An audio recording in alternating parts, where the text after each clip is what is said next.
Chapter 1. Going Nowhere. Harminda looked at her watch and then at the traffic outside. The airport was 10 kilometers away, and it was already 5:15 p.m. "Isn't there a quicker way to get to the airport? My plane leaves in less than 2 hours," she asked the taxi driver. "Are you going home for Christmas?" He smiled. The taxi was full of decorations. There was green tinsel on the steering wheel and mistletoe under the mirror. "Yes," said Harminda, but there was no Christmas spirit in her voice. Harminda looked out of the window, trying not to cry. She remembered the phone call from her mum earlier that day. She missed her parents so much. Their argument 4 years ago seemed stupid now. 30 minutes later, they arrived at Galway Airport. "How much is it?" she asked. €15 for you, sweetheart," said the taxi driver with a smile. Harminda gave him a €20 note and got quickly out of the taxi. "Don't forget your change," shouted the taxi driver, with a €5 note in his hand, but Harminda was already inside the airport terminal. There were a lot of people, and Harminda pushed through the crowd to look at the screens for her flight. "Cancelled? Stay calm and read it again, slowly. You've read it wrong, that's all," she thought. "Flight ZXY247, destination London Stansted. Cancelled. All flights from Galway were cancelled because of bad weather. I'm sorry, but tomorrow's flight to London is fully booked. Christmas is a busy time of year," said the man at the ticket office when Harminda tried to find another flight. "What about another airport? Dublin, perhaps?" "Sorry." "You don't understand," said Harminda. "I have to get to London as soon as possible. My dad's ill." "I really am very sorry," the man said sympathetically. "You could hire a car. It's a long journey, but if you need to get there quickly." As Harminda ran towards car hire, she saw that there were only 2 women waiting, and she started to feel hopeful. "I'm sorry, but this is the last car," she heard the assistant say. "But I was here first," shouted a tall, blonde woman. "Only because you pushed in front of me. I'm getting married in 3 days. I have to get to London," shouted an Irish girl in her late 20s. "And I've got a very important audition," said the blonde woman. "Excuse me," interrupted Harminda. "Did you say that there's only 1 car?" "Yes, and it's mine," said the blonde arrogantly. "No, it's not." The argument continued. Harminda wanted to cry, but then she had an idea. "If you 2 are going to London, we can share the car. What do you think? We can share the driving and the cost." The 2 women looked at her in silence. "They probably think I'm mad," thought Harminda. But that didn't worry her. The only thing that worried her was getting to London to see her family. "Well, if you want to get to your audition," Harminda said to the blonde, "and if you want to get married," she said to the other woman, "well, you've got no choice."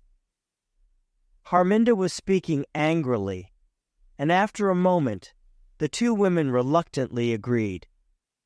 "Mr. O'Flaherty will be pleased," thought Chrissy, the car hire assistant, as she showed the women their car. "Chrissy, Chrissy!" a man shouted, running towards them. It was very cold, but he was sweating, and his face was red and angry. "Oh, that's my boss. Merry Christmas." She smiled and closed the door. "Stop them, Chrissy." "What?" "It's okay, Mr. O'Flaherty. They've paid." She smiled, waving at the car as it left. That car was reserved, you stupid girl, he shouted. Chrissy's face turned red. She didn't see the three businessmen as she ran into the airport, crying. "Where is my car, Mr. O'Flaherty?" asked one. His voice was calm, but his gray eyes were dangerous. Colin O'Flaherty turned around nervously to talk to the three men, and he knew that he was in trouble. Big trouble. Chapter 2. Galway to Dublin. "Don't worry, I'll be there.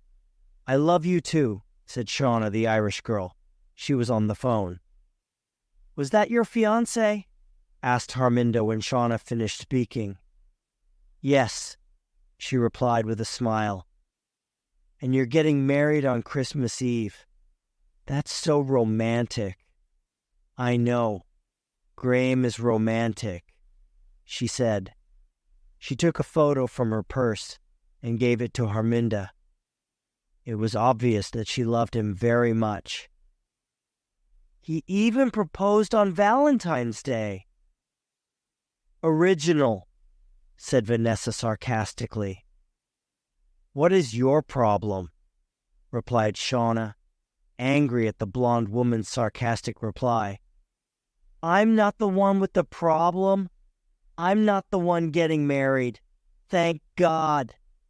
We left Galway 2 hours ago, and the only thing you've talked about is Gavin and how wonderful he is. His name's Graham.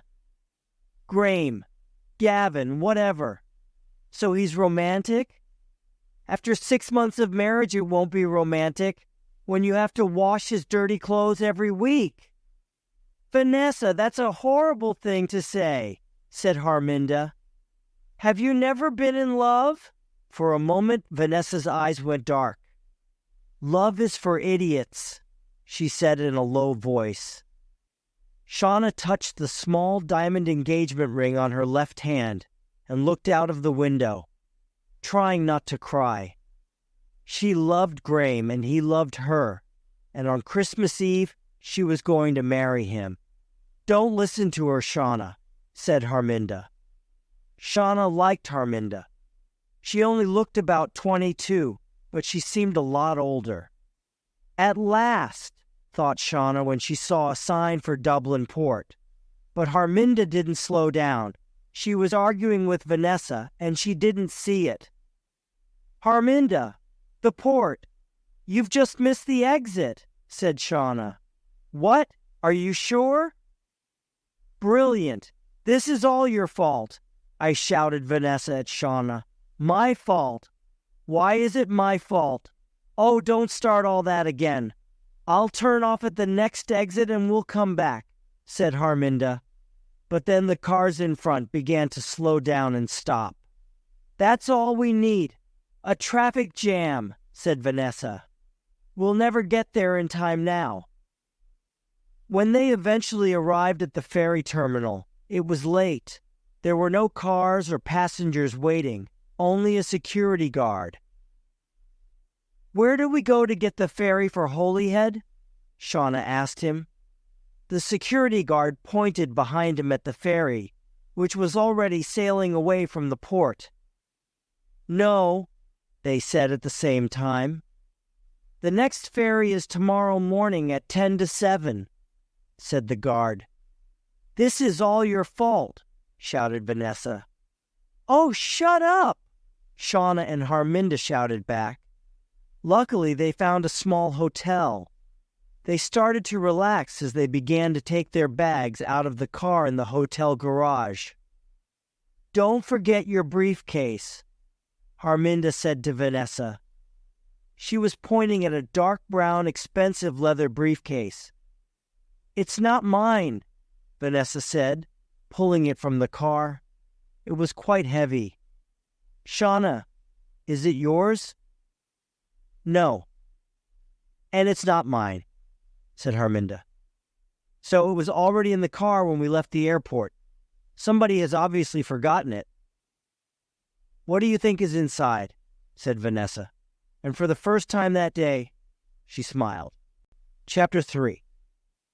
A sleepless night. I want to open it, said Vanessa. But it's not ours, said Harminda. It was 1 o'clock in the morning, and she was in bed, trying to sleep. We've got to be up in less than 4 hours if we want to get the first ferry, so please go to sleep. Vanessa turned away from the briefcase and pulled the blanket over her head. We couldn't open it anyway. It's locked, said Shauna, getting into bed. But then she noticed Vanessa's smile. What? Why are you smiling? Vanessa took a clip from her hair and held it between her fingers. That'll never work, laughed Shauna. It always works in films. Go on then, said Shauna. Do it. Harminda pulled the blankets over her head. Vanessa worked on one of the locks, using her clip as a key. I knew it, said Shauna after a few minutes. I didn't think it was going to work. But before she could finish her sentence, there was a click and the lock opened. Harminda sat up in bed.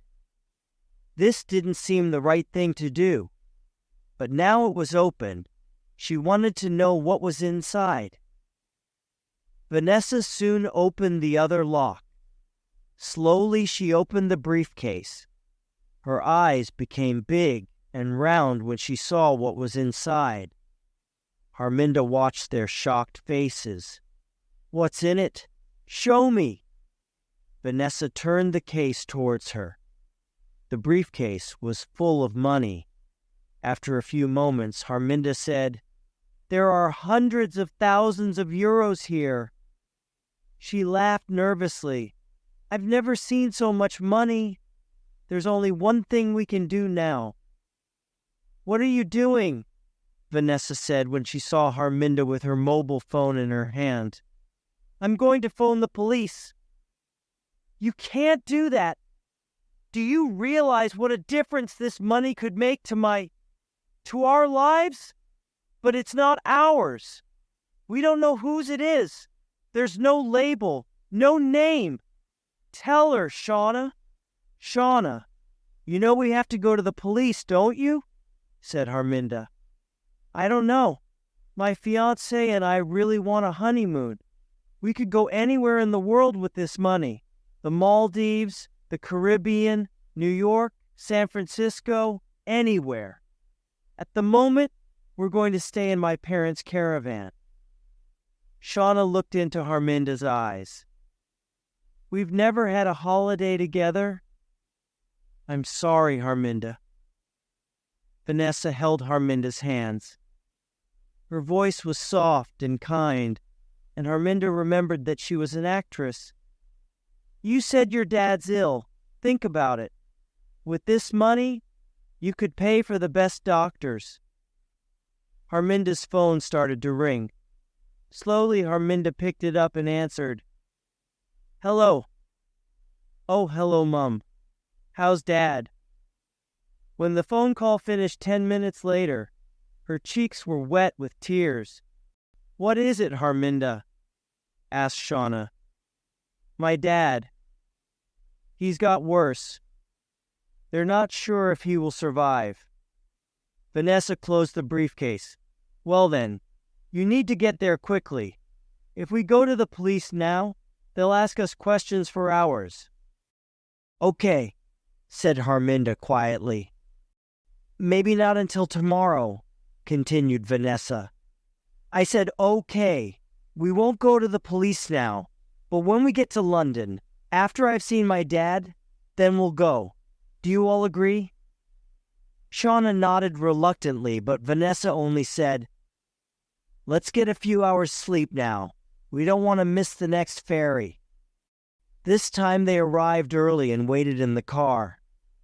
It wasn't snowing, but it was cold and everything looked very dark. When they started to drive onto the ferry, Harminda saw the face of the driver of the car behind her. That's strange, she thought. It's still dark outside, but he's wearing sunglasses. Are you okay? Asked Shauna. I'm cold, that's all, Harminda answered. but she didn't seem sure of what she was saying. Chapter 4. On the ferry. It was dawn, and Shauna and Harminda looked at the red and orange sky over Dublin as the ferry slowly left the port. "When was the last time you saw your parents?" Shauna asked Harminda. 4 years ago, at my 18th birthday party," she answered sadly. "Wow, that's a long time. They wanted me to marry someone else, somebody they chose." "An arranged marriage?" "Yes," said Harminda. They stood in silence for a while. In Indian tradition, a marriage is more than just a woman and a man being together. It's a marriage of two families. I've always known that it was very important to my family, but then I met Declan. I was only 17, but I knew that I wanted to spend the rest of my life with him. We saw each other in secret for months. I was too frightened to tell my family about it, because they believe in arranged marriages. But then my parents told me the big news. At my 18th birthday party, they wanted to introduce me to my future husband, an Indian boy. I knew that I had to tell them the truth. I'm the only daughter. I've just got one brother, and my father was very angry. I had to choose, he told me, and I chose Declan. Are you still together?" "Yes," said Harminda, and she touched her stomach.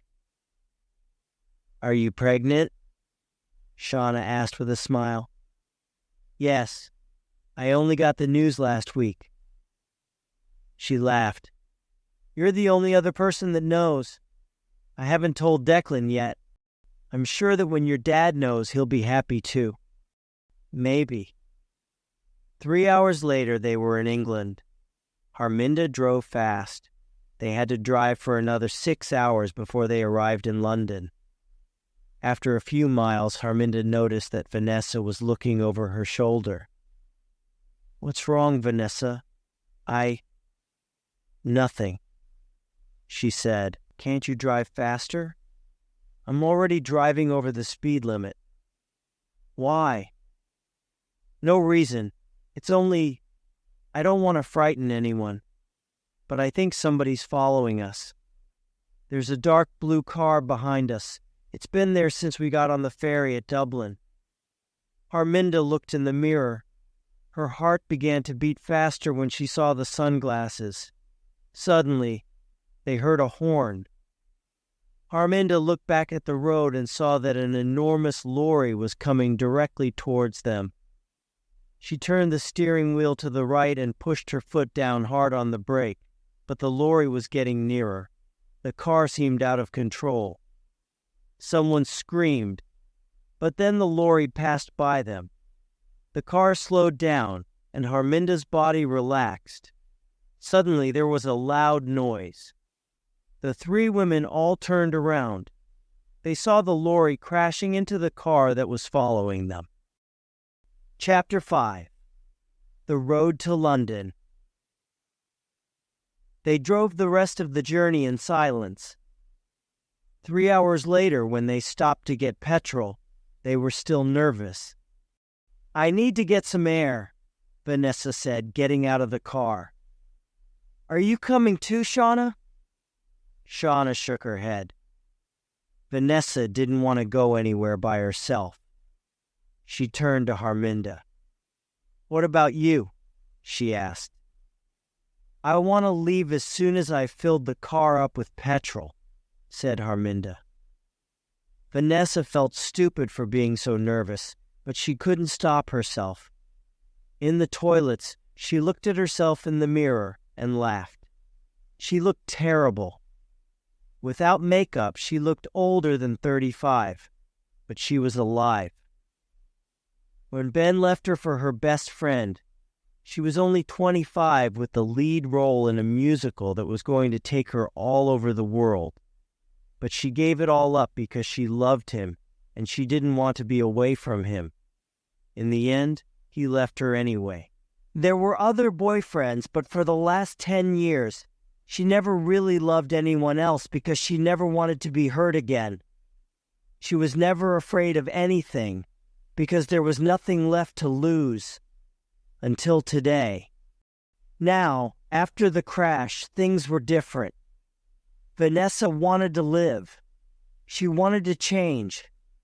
Why didn't she listen to Harminda? Why didn't they go to the police before? Now it was too late. Why did she never listen? She went inside and ordered a cup of coffee. The person behind the bar was reading a newspaper. Vanessa saw the date, 22nd December. They only left Galway yesterday. It seemed a lot longer.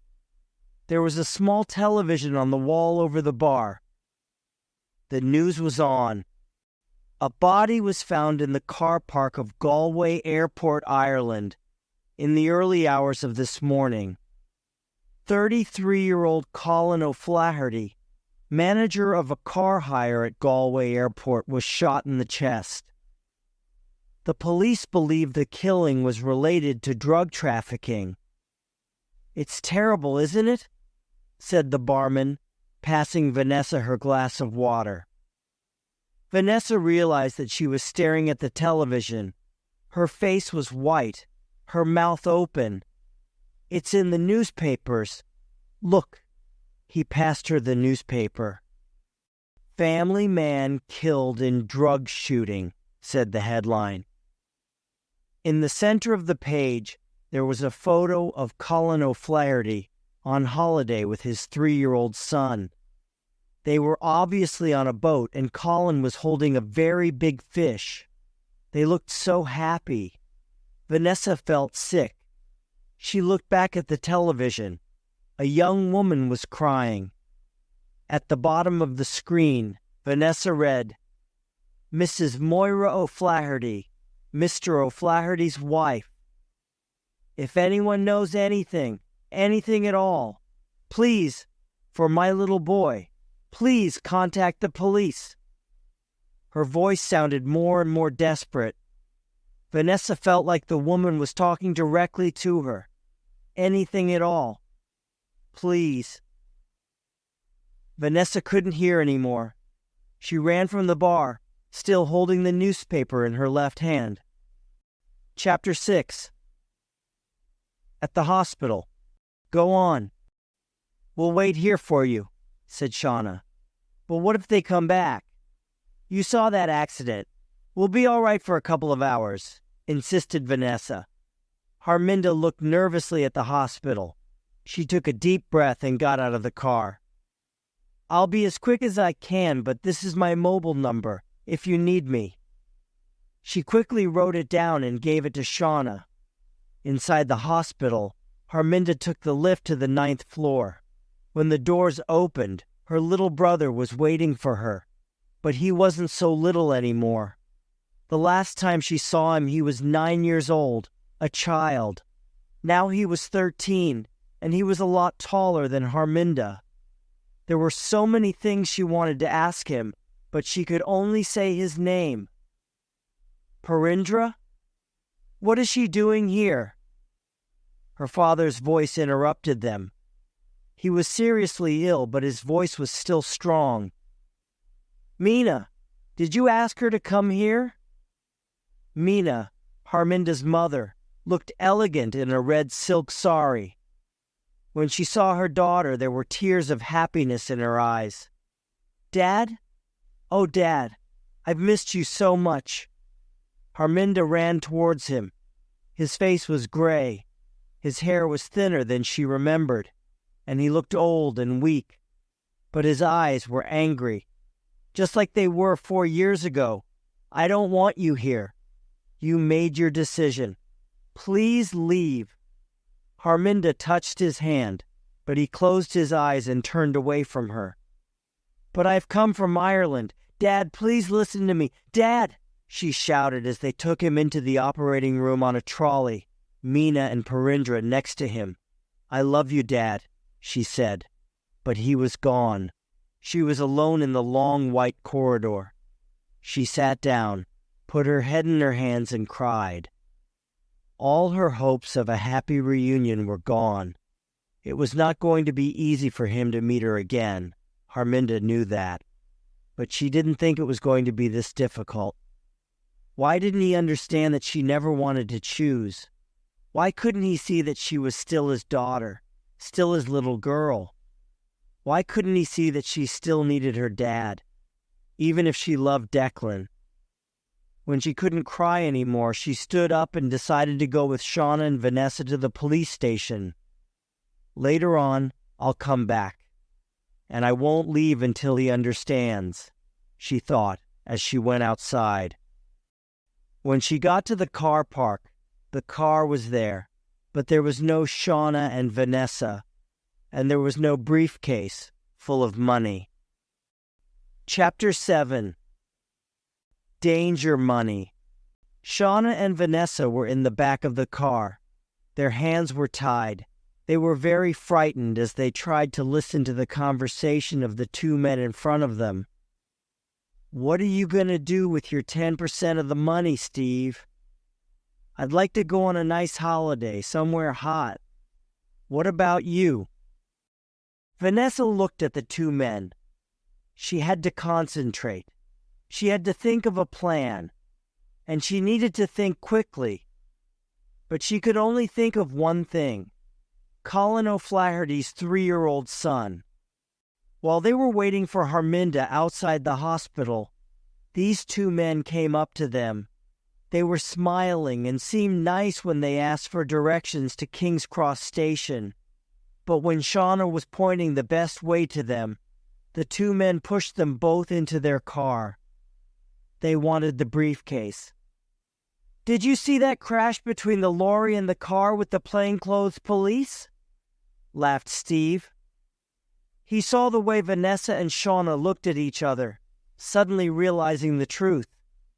"Did you think that was us?" laughed the driver. "They thought that was us in that accident." And they laughed even louder.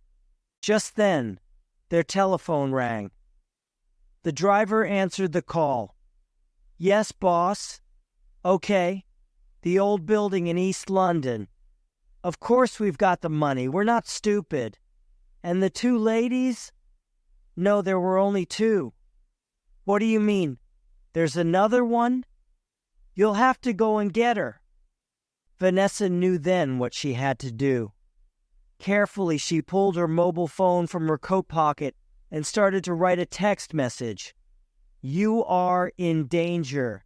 Men taking us to building in East London. Be careful. Man coming. For you. Go to police. S&V." It seemed to take forever to write the short message.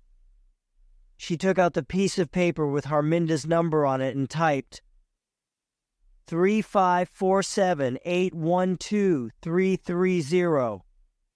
Now, she only needed to press send, and then Harminda could get help. "Hey, what are you doing? Give me that." Steve turned around and tried to grab the phone. Vanessa tried to press send, but he was pulling the phone out of her hand. "Leave her alone," shouted Shauna, pulling on his arm, trying to free Vanessa. The driver was looking at them and couldn't control the car anymore. Steve got out his gun, but Shauna pushed him and he dropped it. "You stupid woman," he shouted as he looked desperately around his feet for it. Just then, a police siren sounded in the distance. Steve looked up and saw that a police car was blocking the road in front of them.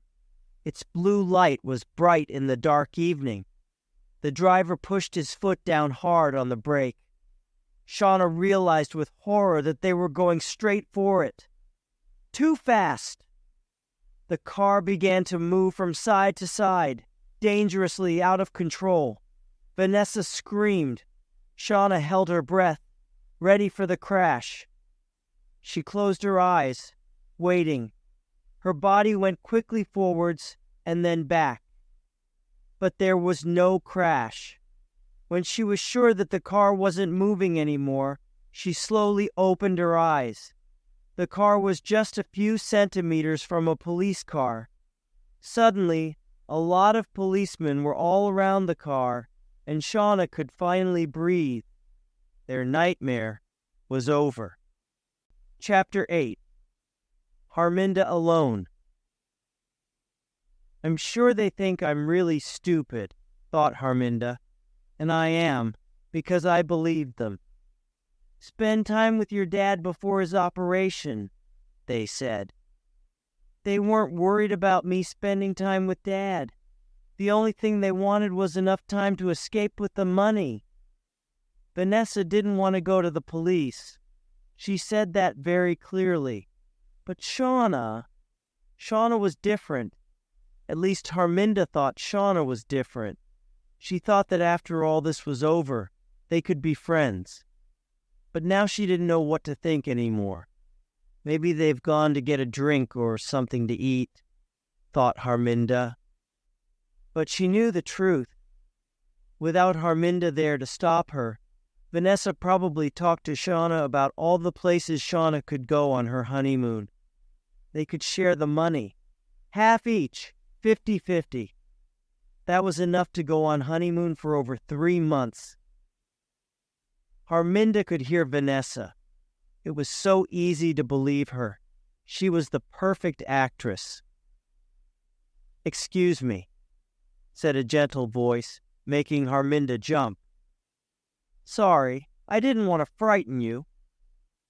Harminda turned around and saw a young man. He was smiling kindly, and when Harminda saw that his arm was in a plaster, she started to relax. "No, I'm sorry. How can I help?" "Can you tell me the way to King's Cross Station? I came here in an ambulance, but I don't know this part of London, and I'm not sure how to get back home from here." "I don't know, but I've got a map in the car," said Harminda. She was about to put the key in the door when her mobile phone beeped. She had a new message. She took the phone out of her pocket and began to read. "You are in danger." No, this can't be happening. These things happen in films, not to people like me, she thought, reading the message a second time.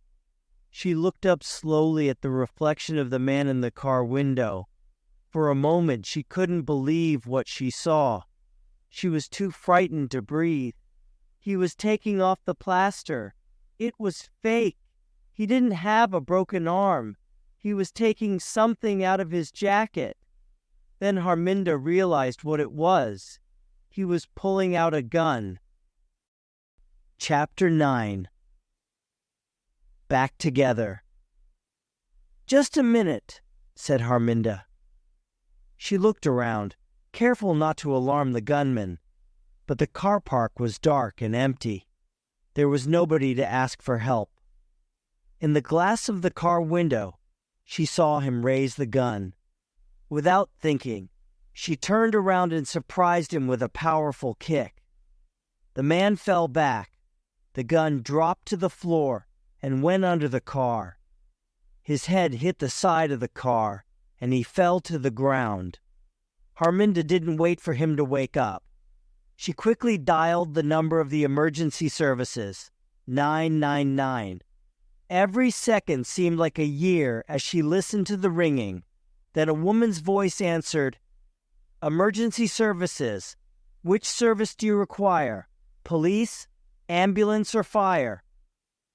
And Harminda started to cry. "Police, please. Hello? Police? There's a man with a gun. He wants to shoot me. I'm outside the Queen Elizabeth Hospital in London." But before she could finish telling the operator everything, there was a loud bang, pain. And then, for Harminda, everything went black. Harminda could see lights, bright white lights, and her first thought was that she was dead. But then she felt someone touch her hand and her mother's sweet voice said her name. Slowly, Harminda opened her eyes and her mother's face became clear. Mum? It's all right, my darling. What happened? Where am I? You were shot, but you're going to be fine. You're in hospital. What about my baby? Harminda started to feel frightened. Your baby's fine. Harminda saw that there were tears in her mother's eyes, but they were tears of happiness. I'm going to be a grandmother. Harminda looked around the room. Perindra was there. Even Shauna and Vanessa were there. Everyone except her dad and Declan. Where were they? What day is it? Asked Harminda. It's Christmas Eve. You're getting married. And what about your audition, Vanessa? I got the part, of course. It's a thriller about some dangerous criminals. We're starting filming next week in France. And I'm getting married in... Shauna looked excitedly at the clock. About 3 hours from now. I really must go now. My mom is waiting for me with my dress. But I just wanted to see you before. We wanted to know that you were okay, smiled Vanessa. There was only one more thing Harminda wanted to know, but she was also afraid of hearing the answer. Mum, how did Dad's operation go? Harminda asked. But before Mina could answer, the door to Harminda's room opened. I hope this young man drives his car better than he does a wheelchair, said Harminda's father. Declan pushed him into the room and next to Harminda's bed. I love you, Declan whispered, and kissed her gently on the lips. Then Harminda's father took her hand. Harminda, when I heard you were shot and in danger of dying, I thought about all those years. I realized that what is important is that you're happy. And if it is Declan, he reached up for Declan's hand. That makes you happy? Then I am happy. Seeing her tears, he looked suddenly worried. You are happy, aren't you? Yes, she said quietly. I am now. Now that my family is back together.